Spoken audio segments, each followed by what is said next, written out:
Ennesimo infortunio sul lavoro a Marostica, in via Brigata Sassari. Vittima un operaio di 55 anni, residente a Tre Baseleghe. L'uomo stava lavorando alla costruzione di un nuovo edificio per conto di una ditta privata. Si trovava al secondo piano, sopra un'impalcatura di circa 1,5 metri, quando, per cause ancora in corso di accertamento, è caduto, sbattendo violentemente la testa e riportando un trauma cranico.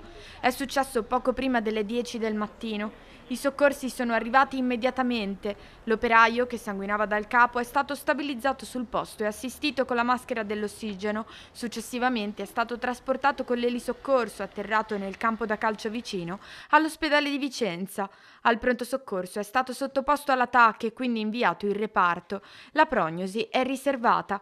Un episodio che si aggiunge alla lunga lista di incidenti sul lavoro, gli ultimi registrati proprio nei giorni scorsi.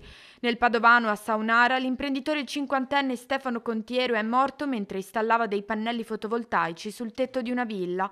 A Candiana, invece, un operaio di 25 anni, cittadino marocchino e dipendente di una ditta di Forlì Cesena, è rimasto gravemente ferito dopo essere caduto dal tetto di un capannone durante dei lavori di rifinitura.